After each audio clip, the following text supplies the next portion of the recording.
Bueno, buenas tardes a todos. ¿Cómo están? Espero que bien. Hola, profe, ¿bien? ¿Y usted? Este, Bien. Hola, bien. bien. Bien. Estaría Hola, bueno que, aunque no tengan prendida la cámara, que sí tengan encendido el micrófono, porque la idea es que podamos interactuar mientras damos la clase y ustedes puedan ir contestando. Vamos a ir eh, a ver, haciendo lo más parecido posible a si estuviéramos en el aula, ¿sí?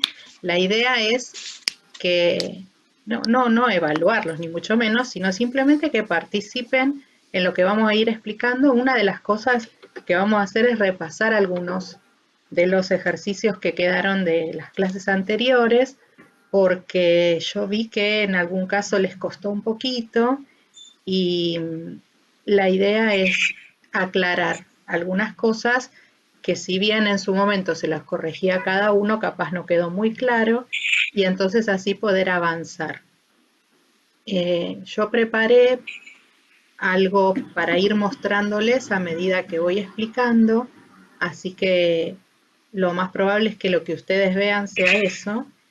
Y quizás si alguno se suma más tarde, voy a tener que volver atrás.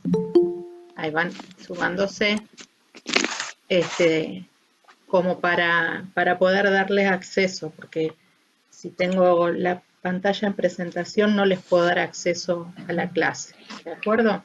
Decía a los que se habían sumado más temprano que tengan a mano una hoja de carpeta y una lapicera, como si tomaran apuntes de la clase de alguna de las cosas que vamos a explicar.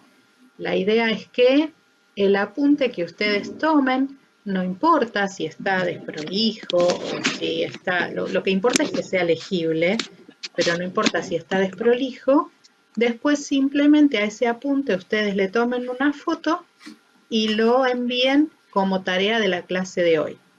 ¿Se entiende? O sea, lo que yo quiero ver es qué es lo que ustedes pueden sí, escribir y lo que pueden comprender de lo que vamos haciendo. Un poco para armar una tarea distinta y que no sea algo que se tengan que poner a hacer durante la semana. La idea es explicar algunas cosas nuevas y empezar con un tema nuevo que vamos a seguir desarrollando en las clases que siguen. ¿De acuerdo? Vamos a ver si funciona todo lo que preparé. Espero que sí. Así que en principio lo que vamos a hacer, lo primero que vamos a hacer es revisar algo que tiene que ver con un ejercicio, unos ejercicios que ustedes tuvieron que hacer en una actividad anterior. Díganme por favor si lo están viendo. sí, Sí. Bien. sí, sí. ¿Se acuerdan que en una actividad, creo que fue la actividad 13, ustedes tenían estas fórmulas que todas corresponden a una clase de compuestos químicos que se llaman como Alcoholes. alcoholes? ¿Cómo se dan cuenta que todos estos son alcoholes? ¿En qué en qué se fijaron para decir, ah, sí, esto es un alcohol? Porque tienen oxígeno y hidrógeno, ¿no? Bien, tienen ese grupito oxígeno-hidrógeno que se llama hidroxilo, que es el grupo funcional. Y entonces eso es lo que a mí me permite identificarlo como un alcohol. Entonces, en este primero, ustedes acá ven el OH, acá lo ven acá, ¿sí? Acá está por acá y aquí está por acá. Eso me demuestra que son alcoholes. En todos los casos, los cuatro son monoles. ¿Por qué?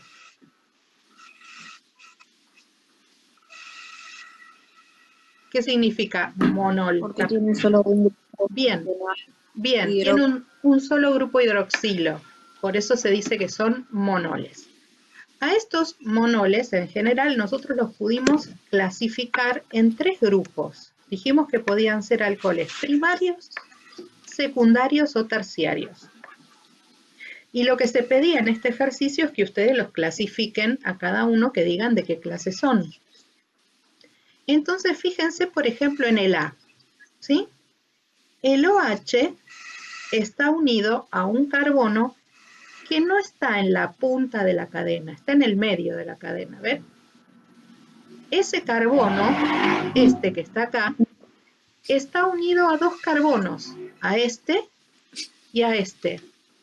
Por eso este carbono se dice que es un carbono secundario. Y por eso se dice que este es un alcohol secundario. ¿Se entiende eso? Sí. Bien. Miren el B. Es un caso similar al A, porque el OH está en un carbono que está unido a otros dos carbonos, o sea, en un carbono secundario. Entonces es un alcohol secundario.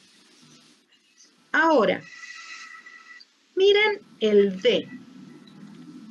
El OH está unido a un carbono que está en un extremo de la cadena. Entonces, este carbono está unido solamente a un carbono, ¿ven? Es un carbono primario. Entonces, el alcohol es un alcohol primario. Y en el caso del C, es parecido a los dos primeros. Está unido el OH a un carbono secundario. ¿Sí? Ninguno de estos cuatro alcoholes es un alcohol terciario. En ese caso tendría que estar el OH unido a un carbono que está unido a otros tres carbonos. ¿Por qué es importante saber si un alcohol es primario, secundario o terciario? Vamos a dejar de lado el tema del nombre. Yo sé que ustedes intentaron ponerle los nombres a estos compuestos y en algunos casos tuvieron algunos errores. Para nombrar los alcoholes había que seguir las mismas reglas que habíamos hecho para los hidrocarburos, o sea, numerar la cadena principal, fijarse cuántas ramificaciones hay, etcétera, etcétera. Pero lo que nos interesa ahora es identificarlos como primarios, secundarios o terciarios, porque hay una propiedad de los alcoholes que depende de qué tipo de alcohol se trate, es lo que se va a formar como producto. Y esa propiedad es la oxidación. ¿Se acuerdan? Eso lo explicamos en el video de la clase anterior. ¿Se acuerdan que hay dos tipos de oxidación? ¿Se acuerdan cuáles son?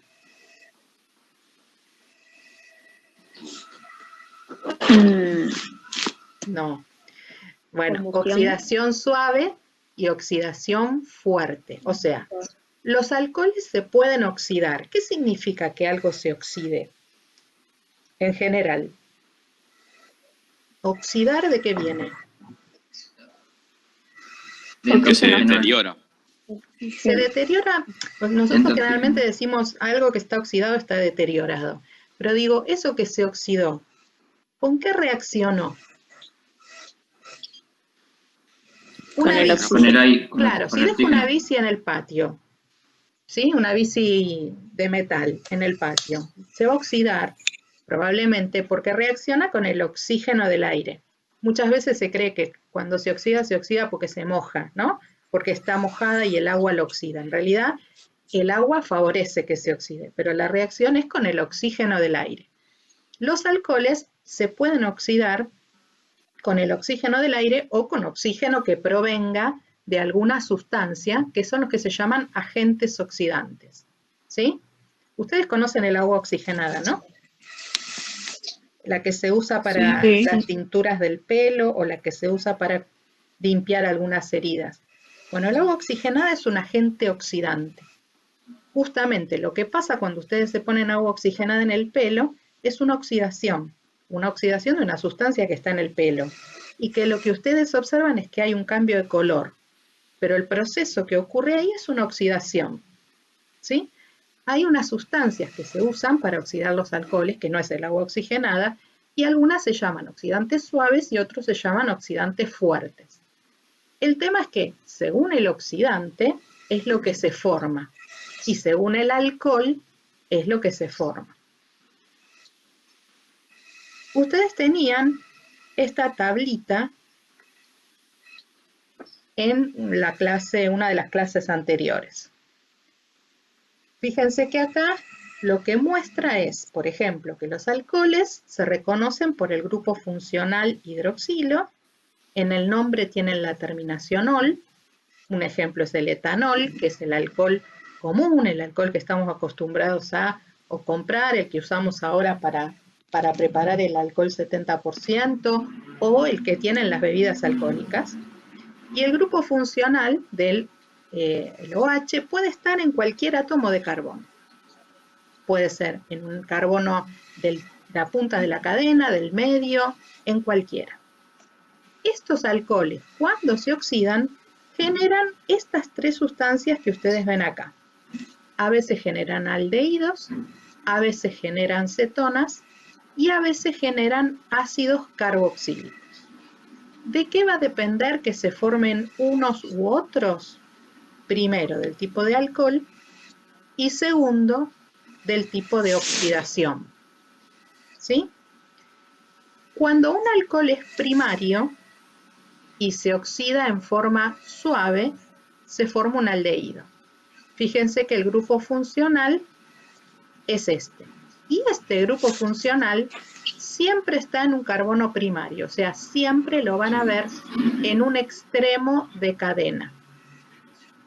Si el mismo alcohol primario se oxida en forma fuerte, lo que se forma es este ácido carboxílico. Fíjense que el grupo funcional, comparado con el del aldehído, tiene más oxígeno, porque está más oxidado. En el video de esa clase yo les contaba lo que pasa con el vino. Cuando se genera el vino por un proceso que se llama de fermentación alcohólica, que ya vamos a ver más adelante, se forma a partir del azúcar de la uva el etanol. Si ustedes se tomaran el vino así, recién preparado con el etanol, sería asqueroso, porque tendría terrible gusto a alcohol.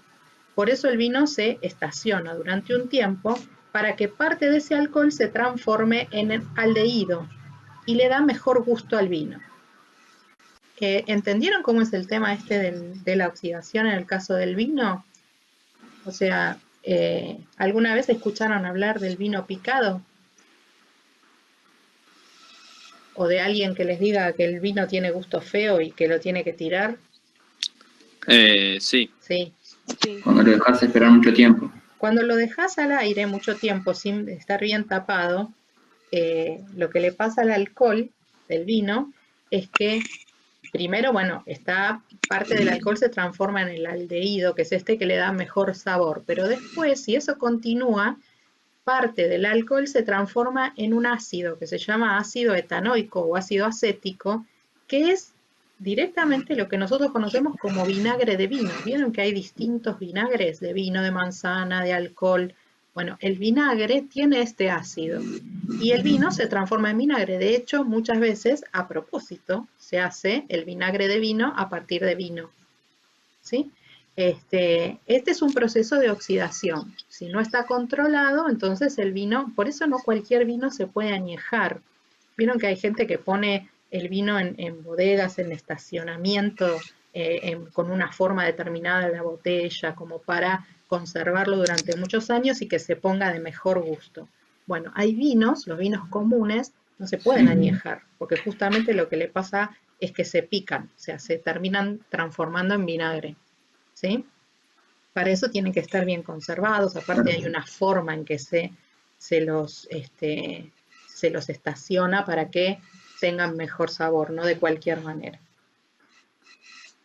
Bueno, no. Es por eso que se dice... Sí. No. Es por eso que se dice que cuanto el vino más viejo es, mejor es la uva, digamos. Sí, cuanto eso... más tiempo... Sí, si es un buen vino que permite ese añejamiento, sí. De hecho, los vinos que están durante mucho tiempo añejados son más caros, ¿sí? Justamente por ese motivo. Claro. Pero digo, un vino común, si vos lo pones a añejar, lo más probable es que el día que lo quieras tomar sea vinagre, ¿sí? Con lo cual es un problema, porque no te vas a enterar hasta que no lo abrís, además. Bueno, no sé qué pasa, pero no me está solicitando el acceso. Le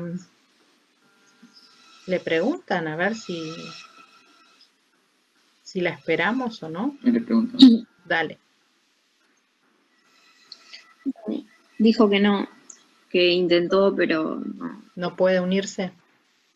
Bueno, cualquier No. cosa, si les pregunta algo de nuevo me avisan y yo dejo de presentar y le damos acceso, ¿sí? A ver. Dale. Bueno, estábamos por acá con esto. Bien, en el caso de que el alcohol sea secundario, lo que se forma siempre por oxidación es una cetona, ¿sí? Las cetonas, entonces, se forman por oxidación, tanto suave como fuerte, de un alcohol secundario, ¿sí? El grupo funcional es este que vemos acá, y siempre está en un carbono secundario, o sea, nunca lo van a encontrar en extremos de cadena, ni al principio ni al final de la cadena. Bueno, esto es algo que habíamos visto ya antes. Acá tienen algunos ejemplos. Ven el alcohol, el aldehído con el grupo funcional en extremo de cadena, el ácido con el grupo funcional en extremo de cadena y la acetona con el grupo funcional en el medio, o sea, en un carbono secundario. Bien, otro tipo de compuestos son los ésteres. ¿Por qué vamos a ver los ésteres? Porque más adelante hay una clase de compuestos de biomoléculas, que son las que vamos a estudiar después, que son ésteres, y por lo menos necesitan ustedes saber de qué se trata. Los ésteres son compuestos que se forman por reacción entre un ácido carboxílico y un alcohol. Por ejemplo, si yo mezclo un ácido como el ácido etanoico y un alcohol como el etanol, solo por mezclarlos no va a pasar nada. En realidad, para que reaccionen, le tengo que agregar una sustancia que se llama deshidratante, que se llama ácido sulfúrico. Bueno, cuando reaccionan entre sí, el producto que se forma es un éster. ¿Se acuerdan cuando yo les di la clasificación de los ésteres? Les dije que la mayoría de los olores de las flores y de las frutas son ésteres, o sea que tienen olores agradables, por lo menos, algunos. Hay ésteres que tienen olores feos. Por ejemplo, ¿alguna vez sintieron el olor de esa pomada o esa crema que se pone para los dolores musculares? Tipo ratizalil, Sí. un olor bastante particular, ¿no? Bueno, Sí. ese olor de ese éster, de esa sustancia, es un éster que se llama salicilato de metilo. Si ustedes buscan la cajita del ratizalil, van a ver que dice que contiene salicilato de metilo, que justamente lo que hace esa sustancia es actúa como analgésico, ¿sí? Como calmante. Bueno, evidentemente la pantallita no la voy a poder usar, así que vamos a continuar. Cuando más adelante veamos una clase de compuestos, que son los lípidos, vamos a ver que los lípidos son ésteres. Y bueno, en el momento ahí explicaremos cómo se forman, ¿sí? Bien, entonces, los compuestos oxigenados son los alcoholes, los aldehídos, las cetonas, los ácidos carboxílicos y los ésteres, que son los que nosotros vamos a estudiar. Hay otros compuestos que se llaman compuestos nitrogenados, que es porque tienen nitrógeno, obviamente.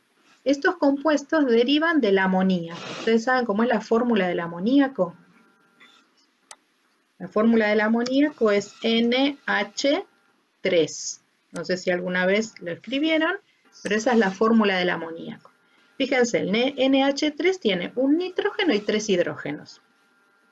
Cuando uno de esos hidrógenos es reemplazado por una cadena de carbonos, lo que se forma es una amina.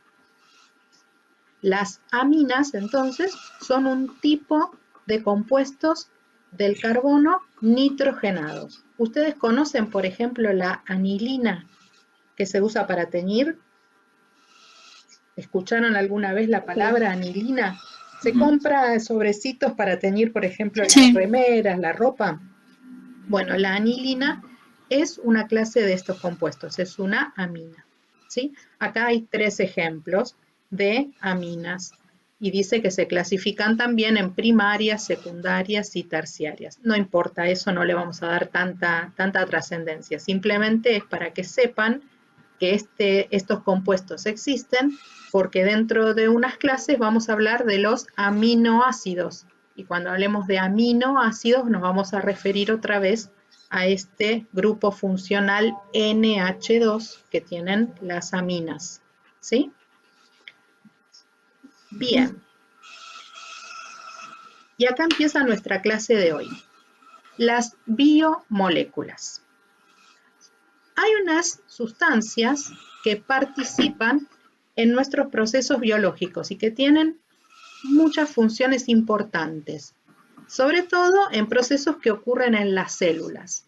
Es muy probable que ustedes todo esto lo hayan visto en biología. Seguramente estos términos que vamos a ver hoy ustedes los vieron en biología. Pero ahora los vamos a ver desde un punto de vista químico.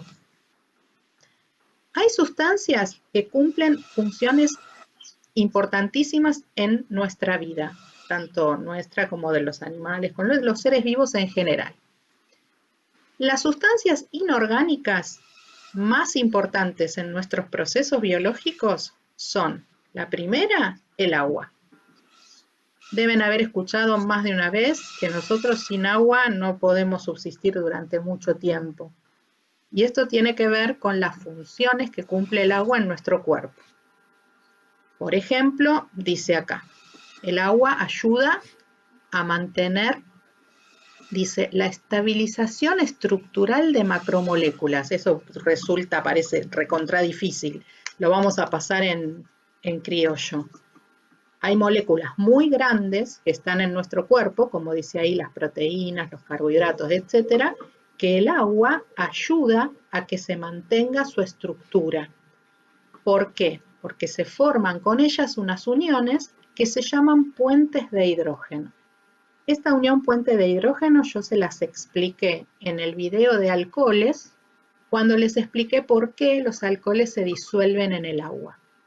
Hay un tipo de uniones entre las moléculas de agua y otras moléculas, en este caso las que menciona acá son macromoléculas, pero también con el alcohol pasa lo mismo, que hace que esa atracción mantenga, por ejemplo, al alcohol disuelto en el agua. En el caso de las macromoléculas, mantiene la estructura de esas moléculas, el hecho de que el agua haga estas uniones. Otra propiedad importante es que la mayoría de las reacciones que ocurren en nuestro cuerpo ocurren en un medio acuoso. O sea, sin el agua muchas reacciones no ocurrirían, sobre todo a nivel celular. Y hay transporte de sustancias que ocurren gracias al agua. Digamos, nosotros decimos, sí, la sangre transporta el oxígeno para la oxigenación. Sí, genial, pero la sangre tiene agua, porque si no, no habría transporte. ¿De acuerdo? Y otra propiedad importante del agua es que mantiene la temperatura, es un termorregulador. Por eso transpiramos cuando tenemos exceso de calor. Y esa transpiración está formada por agua. ¿Sí? O sea, el agua es una sustancia súper importante en los procesos de nuestro cuerpo. Las otras sustancias inorgánicas son las sales minerales. Los minerales, muchos de los minerales participan en nuestro cuerpo como componentes, como reguladores, en la composición de algunas moléculas, ¿sí? Por ejemplo, nosotros tenemos calcio en los huesos, pero no tenemos calcio puro, tenemos minerales de calcio. O tenemos flúor, o aplicamos flúor en los dientes, pero no flúor puro, sino minerales de flúor. O tenemos hierro en la sangre, pero no hierro puro, sino minerales de hierro. ¿De acuerdo? Lo que a nosotros nos interesa este año son las biomoléculas orgánicas, o sea, aquellas que son compuestos del carbono, que son lo que estamos estudiando este año. Básicamente hay 4 tipos de biomoléculas orgánicas: los glúcidos, los lípidos, las proteínas y los ácidos nucleicos. Díganme, De todos estos nombres, todos los escucharon en biología. Quizás glúcido no con ese nombre, pero ahora van a ver que seguramente lo escucharon con otro nombre que es un sinónimo. Hoy vamos a ver, o vamos a empezar a ver, los glúcidos. Bien, sinónimos de glúcidos: carbohidrato, hidrato de carbono o azúcar. Todos esos son sinónimos de la palabra glúcido. ¿Ustedes saben qué significa la palabra glúcido? ¿De dónde viene la palabra glúcido? ¿La escucharon nombrar alguna vez? Me hace acordar glucosa, profe. Claro, te hace acordar a glucosa porque la glucosa es un glúcido, ¿sí? Pero la palabra glúcido en general significa dulce. En general, por eso se llaman azúcares, ¿sí? Los glúcidos son sustancias con sabor dulce, no todos, y ahora vamos a ver algunos que nada que ver, pero la mayoría, o muchos de ellos, tienen sabor dulce. Cuando nosotros hablamos de azúcar, generalmente nos referimos a el azúcar, como si fuera la única, la que usamos en casa. Sin embargo, los azúcares son una clase de compuestos del carbono, ¿sí? Lo mismo que pasaba con los alcoholes. ¿Se acuerdan que yo les decía, hablamos de los alcoholes en general, pero en realidad existe no el alcohol único, sino un grupo de sustancias que se llaman alcoholes? Bien, los glúcidos, hidratos de carbono, carbohidratos o como lo quieran llamar, los vamos a clasificar según la cantidad de átomos de carbono. La clase de glúcidos más sencillita son los monosacáridos. Son los que tienen poquitos carbonos, hasta 6. Dice acá, miren que dos palabras geniales para un ahorcado: polihidroxialdehídos o polihidroxicetonas. ¿Qué significan estas palabras? Poli significa muchos.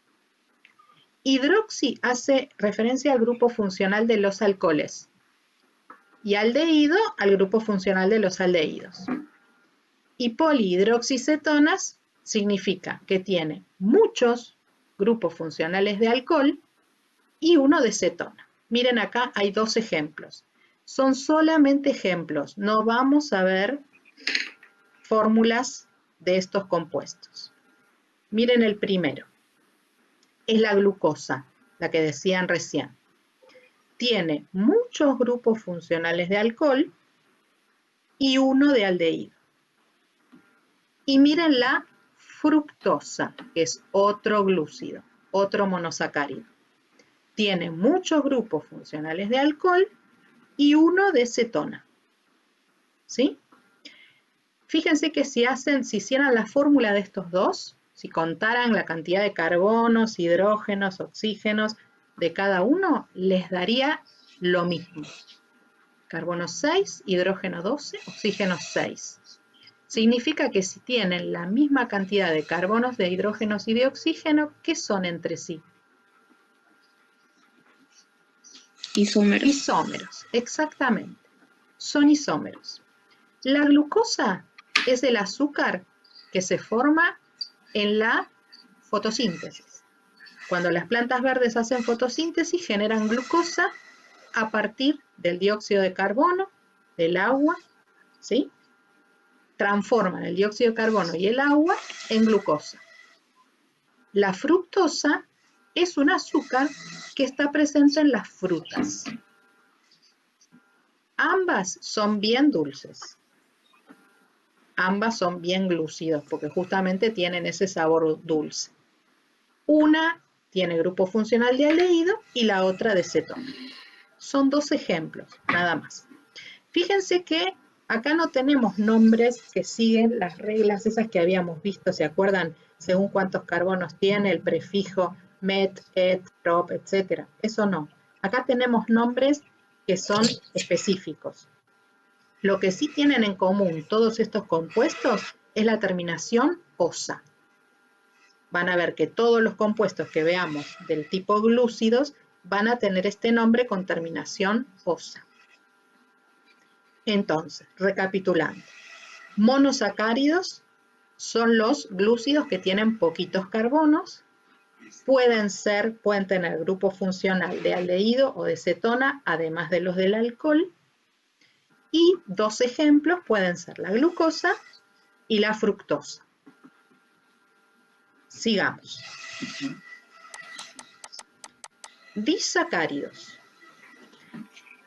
son los que están formados por la unión de 2 monosacáridos, es decir, 2 moléculas como las que vimos antes se unen entre sí y forman un disacárido. Ejemplos de disacáridos: el más común, la sacarosa.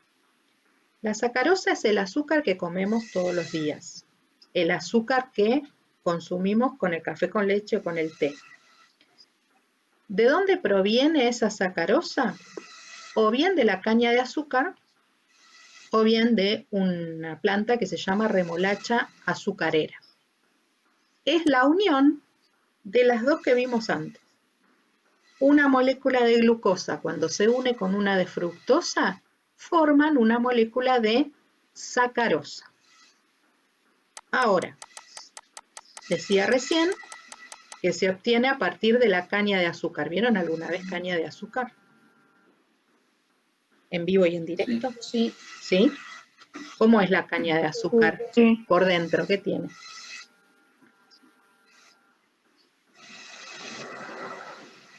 Azúcar. Sí, el azúcar así, o sea, el azúcar que está acá dentro de la caña, ¿es así como esta que se ve acá? Líquido. Es No, líquido. Es como un no, es como jarabe, líquido. ¿no es cierto? Recontra dulce. Sí. Bien. ¿Cómo se llega de acá a acá? Bien, miren, en forma muy sintética. La caña de azúcar se cosecha, ¿sí? Se cortan las cañas que están plantadas en el campo y se lo hace pasar a través de esta maquinola que lo que hace es triturar toda la caña de azúcar y separar la parte de afuera de la caña de azúcar de la parte de adentro. Entonces, por un lado, queda toda la fibra de la caña de afuera y por otro lado queda un jugo horriblemente verde del cual luego se va a llegar a ese azúcar blanco de alguna manera. Pero en principio lo que queda es ese jugo verde que se llama guarapo. Ese jugo verde tiene la sacarosa. Hay que sacarla de ahí. Entonces acá dice que hay que hacer una evaporación. Yo les hago una pregunta. Si yo agarro azúcar y agua y lo caliento para evaporar el agua, ¿qué me queda? El azúcar abajo. ¿Sí? ¿Hiciste caramelo alguna vez en tu casa?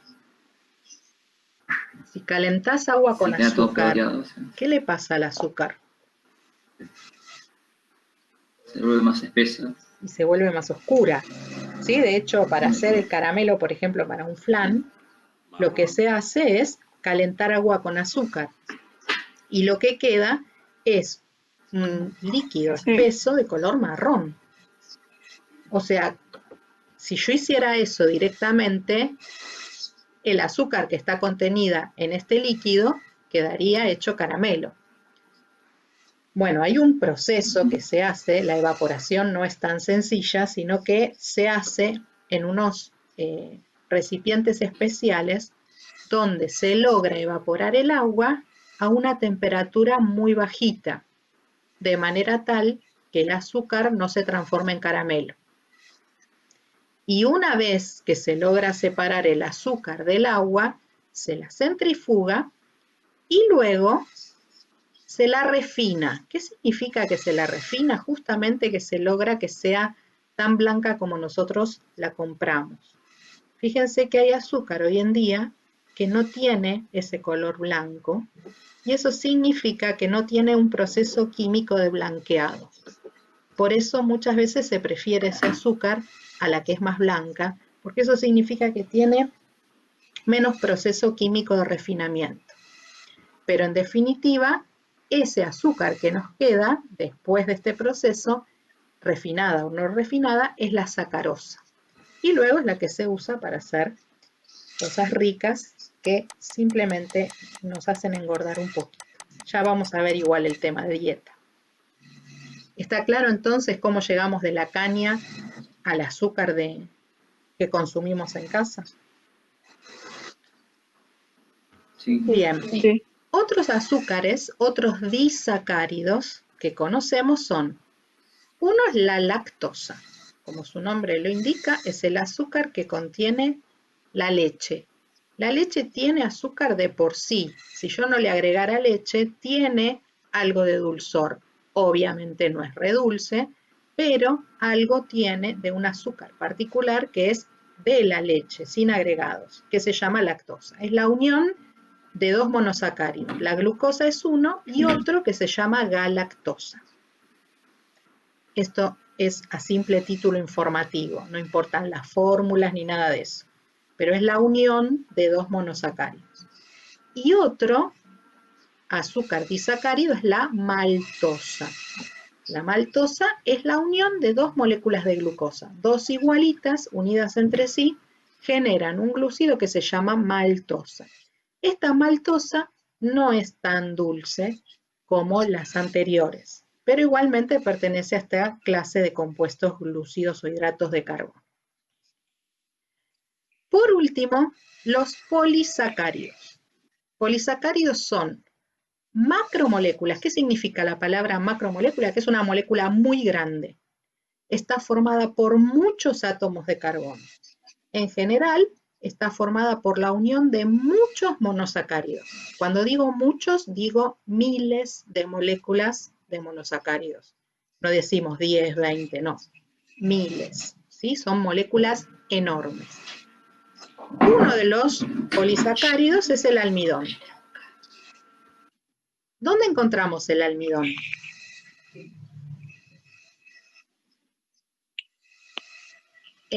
A ver, empecemos por el principio. ¿En plantas o en animales?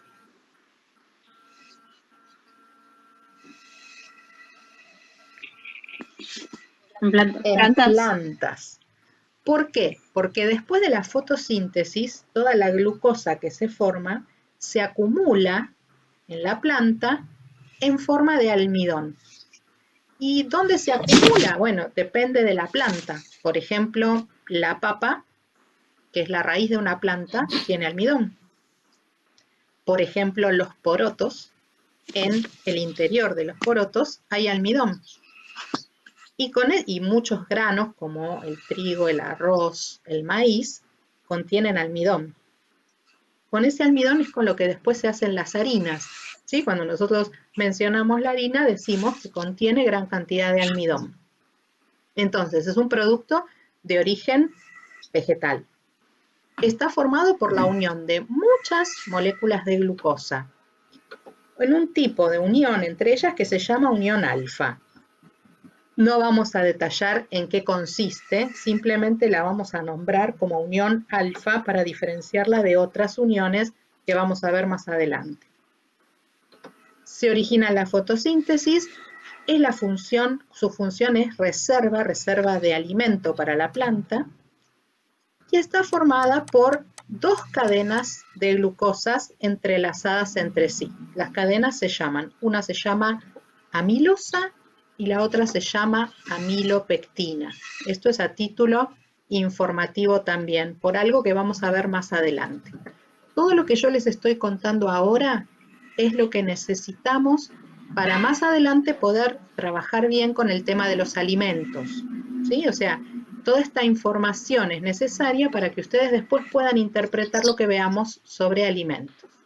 Entonces, en el almidón hay dos cadenas. Si ustedes ponen harina con agua, van a ver que una parte del agua, el agua queda blanca. ¿Por qué? Porque una parte del almidón se disuelve en el agua, la amilosa. Y hay otra parte del almidón que no se disuelve, la amilopectina. ¿Sí? Por eso les queda como un engrudo, pero además el líquido queda blanco, porque hay parte que se disuelve. Y cuanto más caliente sea el agua, más se puede disolver. Por eso decimos que es parcialmente soluble en agua, más en el agua caliente que en el agua fría. Si nosotros comemos harinas, las podemos digerir. Que las podamos digerir significa que la molécula del almidón, nuestro cuerpo la puede romper hasta llegar a las moléculas de glucosa, que son las que aprovecha la célula para generar energía. ¿Sí? Nuestro cuerpo tiene la capacidad, ya vamos a ver por qué, de romper las moléculas del almidón para generar la glucosa que después la célula necesita para generar energía. Hay otro polisacárido que es muy parecido, por un lado, al almidón, por otro lado es muy distinto, que es la celulosa. ¿Dónde encontramos la celulosa? Por ejemplo, en la corteza de los árboles, en los tallos de las plantas, en las nervaduras, que son esas liñitas que ustedes ven en las hojas de las plantas. Por eso decimos que cumple función de sostén, permite que la planta se sostenga, ¿sí? La celulosa también está formada por moléculas de glucosa, pero las uniones entre las moléculas son distintas de la del almidón. Por eso las vamos a llamar uniones beta. Las del almidón las llamamos alfa, las de la celulosa las llamamos beta. Estas uniones hacen, por ejemplo, que la celulosa sea totalmente distinta al almidón desde el momento que no se puede disolver en el agua. Piensen en el algodón, ¿sí? ¿Se imaginan un copo de algodón? El algodón es casi todo celulosa. Si ustedes al algodón lo meten en agua, ¿se disuelve? Se moja, No. pero no se disuelve. Siguen teniendo un algodón mojado, ¿sí? Bueno, el algodón, que sería nuestro ejemplo de celulosa, no se disuelve en el agua, ni fría ni caliente. En cambio, la harina, que sería nuestro ejemplo de almidón, por lo menos una parte sí se disuelve. Eso nos muestra la diferencia. A pesar que los dos están formados por moléculas de glucosa, en un caso se unen entre sí por una unión alfa y en otro caso por una unión beta. Esa diferencia hace que sean distintas. Y otra cuestión es que la celulosa, nosotros, los humanos, no la podemos digerir.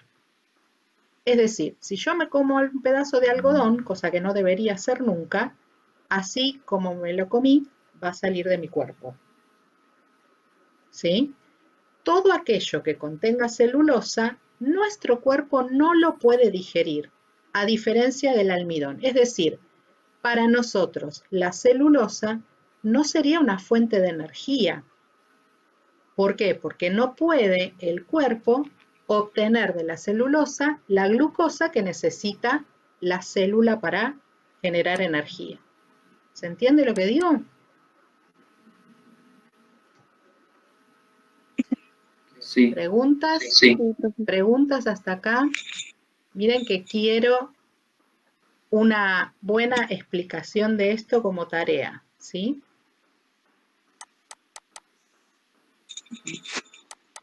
El otro polisacárido, y ya con esto terminamos, que vamos a ver, es el glucógeno. También está formado por moléculas de glucosa, pero en cadenas ramificadas, lo que lo hace diferente al almidón y a la celulosa. Y el glucógeno es nuestra reserva de energía, en el caso de los animales. Se conserva en el hígado y en los músculos. O sea, cuando nosotros consumimos alimentos, en general esos alimentos se reducen a glucosa y esa glucosa se transforma en glucógeno que lo acumulamos como fuente de energía para el caso en que necesitemos una energía que no tengamos, por ejemplo, si no podemos comer o consumir alimentos durante un tiempo. De la misma manera que el almidón es la fuente de energía de la planta, el glucógeno es la fuente de energía de los animales, ¿sí? Que queda como reserva en el hígado y en los músculos. ¿Está claro?